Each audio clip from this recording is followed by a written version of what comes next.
Commander Swift has kept us apprised of your recent activities. You've made great strides towards quelling the violence. Despite our best efforts to determine what provoked this uprising, the truth continues to elude us. Have you uncovered aught which might shed some light on the mystery?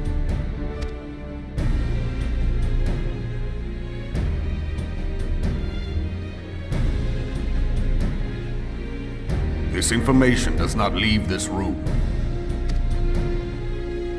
The Syndicate's decision to reject the Doman refugees' appeal for asylum had lasting repercussions. A number of those displaced by the calamity claimed it was proof of a policy of discrimination. Together with a group of Alamegan refugees, they organized a series of demonstrations to protest against the Sultanate. Demonstrations which became heated, but did not descend into violence. Until a certain incident served as a call to arms. A unit of brass blades sent to supervise a demonstration loosed arrows upon unarmed protesters. It was this atrocity which prompted the refugees to take up arms.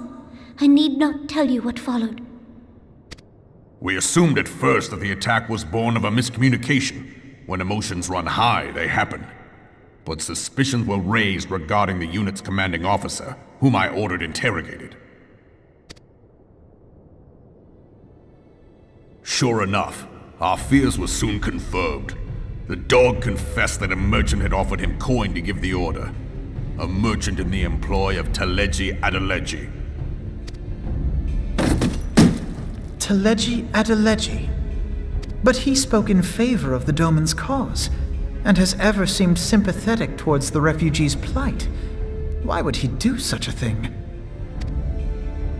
Know you of the Cartano Reclamation Bill? It is a proposal to annex the Cartano Flats so that refugees may establish permanent settlements. When last I looked, that was disputed territory. Aye. Some might even call it a battlefield.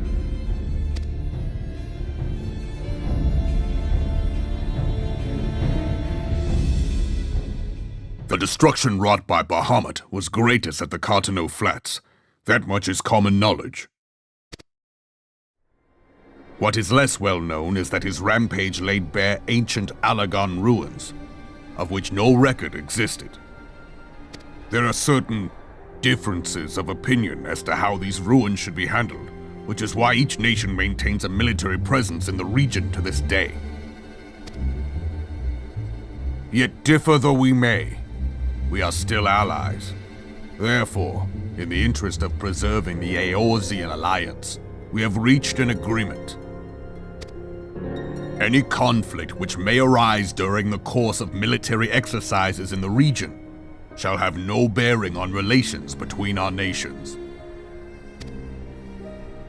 In full knowledge of this delicate state of affairs, Teleji Adeleji proposed the Cartano Reclamation Bill. A shameless bloody ruse which stands to benefit him in but one conceivable way. If successful, he will gain control over the disputed territory under the guise of assisting in the resettlement effort. And you can be sure he'll build an orphanage next to every Alagon ruin.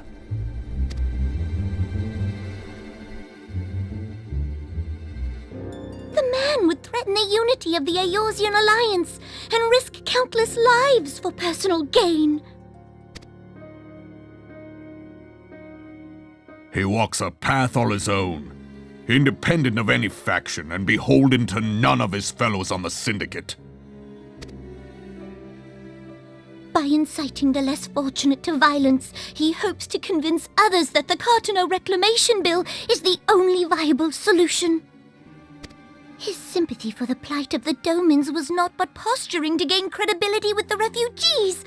Of that there can be no doubt.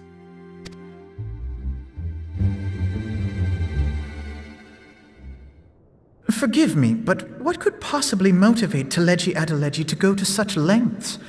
What is so special about these ruins that he would risk his position on the Syndicate, and, most likely, charges of treason against the Sultanate? Omega.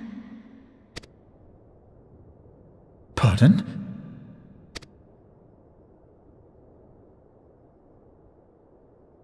An Oligon monstrosity, not unlike the Ultima weapon. Mayhap larger, we know not. It has yet to be fully excavated. Oligon inscriptions indicate that it was created to fell Bahamut himself. If accurate, it might explain why Nail Van Darnus chose to bring the Red Moon down upon the Cartano Flats. Given the ends he went to ensure Eorzea's annihilation, destroying the one weapon which could stay the Elder Primal may well have seemed like good sense. When first I bore witness to the power of the Ultima weapon, I doubted the evidence of my senses. And now you tell me there is another such weapon, one which could contend with Bahamut. Bahamut! Aye, we were skeptical ourselves. Truth be told, until the Ultima weapon's existence came to light, we thought the inscription had been mistranslated. At present, Omega is more akin to a fossil than a tool of war, having long since ceased to function. As such, its true potential cannot accurately be gauged. However, if someone were to restore it, as the Carlians did the Ultima weapon, I have little doubt that he would wield untold power. Power enough to subjugate Uldar like as not, and the rest of Eorzea besides, which is doubtless why Teleji Adeleji yearns to have it. That he should aspire to world domination. He who has ever walked 2 paces behind Lord Lolorito in matters of commerce. 'Tis in acknowledgement of his own limitations that he seeks this power. Woe betide us all should we allow him to have it.